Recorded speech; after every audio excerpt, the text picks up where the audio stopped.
Orphans in Their Father's House, a short story written by Esther Ochoga. The morning sun rose over the village of Umwagu, painting the sky in golden hues.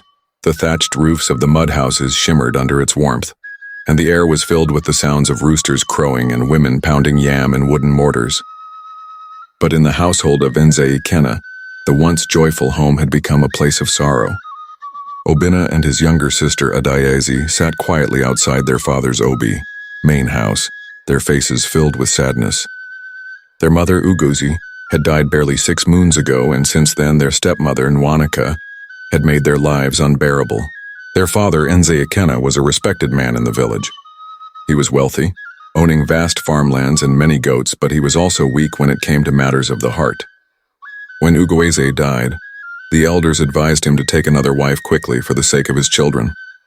And so he married Nwanika, a woman whose beauty masked her wicked heart. At first, Nwanika pretended to care for Obinna and Adaze. She cooked for them, braided Adaze's hair, and even sang them lullabies at night. But as soon as she became pregnant with her own child, her true colors emerged. She no longer allowed them to eat with their father. Instead, she gave them the leftovers from her own meals. She sent them to the farm before sunrise and refused to let them return until the sun was high in the sky. The worst of all was how she treated Adaze. One evening after a long day of work, Adaze staggered into the compound, her small feet covered in dust. She had been weeding the farm since morning without food. "Nwanika, please, I'm hungry," she said weakly. Nwanika, who was stirring a pot of yam porridge, sneered. "Did you weed the farm properly?" "Yes, stepmother," Adaze replied. Nwanika grabbed a piece of wood lying nearby and struck Adaze across the back. "Liar! You think I don't know you children are lazy? You will not eat until you learn to be useful." Obinna, who had just returned from fetching water, ran to Adaze's side. "Stepmother, please, she is only a child, and what are you? Are you not also a child? Yet you expect to eat the food I cook with my own hands?" She scoffed, pointing to the back of the hut. "There is some cold leftover AKPU there. If you don't want it, sleep hungry." That night, the siblings shared the cold food and wept in silence. Their father, who should have protected them, was blind to their suffering. There was only one person in the compound who saw everything: Mama Ugo, their late mother's sister.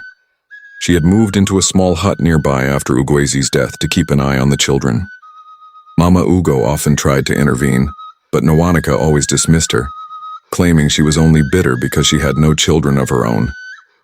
One evening, Mama Ugo saw Nwanika take a full bowl of food into her hut and later throw away the scraps meant for the children. That was the final straw. The next day, she visited the eldest of the village elders, Nze Okonkwo. "Great one," she greeted, bowing before him. "I come with a heavy heart. Nwanika is mistreating Ugozi's children, and their father does nothing." Nze Okonkwo sighed. "Mama Ugo, you know how men like Ikenna are. When a woman whispers sweet words into his ears, he hears nothing else. But do not worry. I will call the council of elders."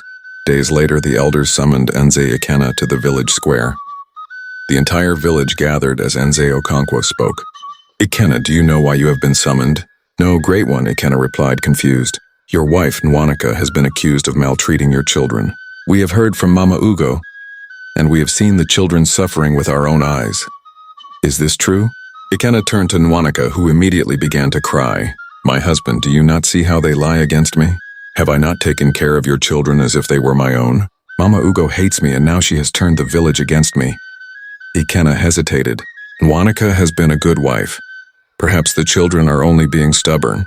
Obinna stepped forward, his young eyes fierce. "Father, how can you not see? Every day Adaze and I suffer. We go to bed hungry while her own child eats well. She beats us, insults us, and treats us like strangers in our own home."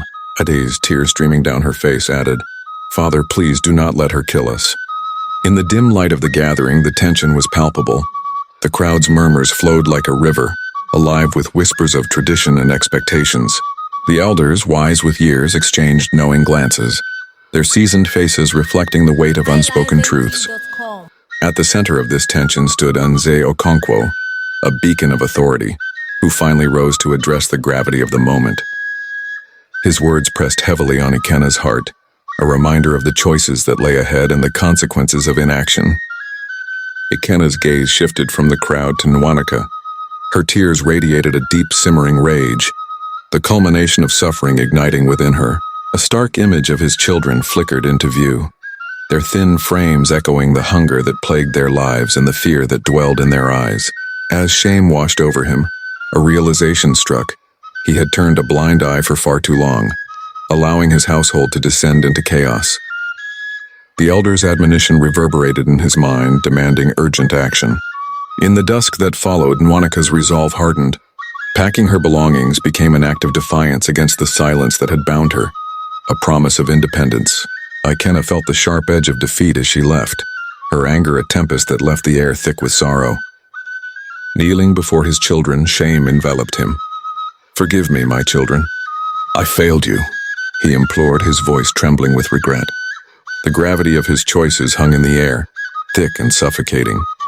Obinna, still tender from wounds both seen and unseen, nodded slowly, the flicker of understanding igniting in his eyes. "We only wanted our father back," he whispered, a yearning for connection that echoed through the silence of their shattered family. Mama Ugo enveloped them in her embrace, her warmth a contrast to the chill of loss. "Now you are truly orphans no more," she reassured, her words weaving strength into their fragile hearts. That night, as moonlight caressed their home, the children lay down in a cocoon of warmth, their stomachs full for the first time in what felt like an eternity. In the shadow of their father's awakening, hope unfurled like the blossoms of spring, and for the first time in many moons, they slept soundly, their hearts buoyed by the promise of change.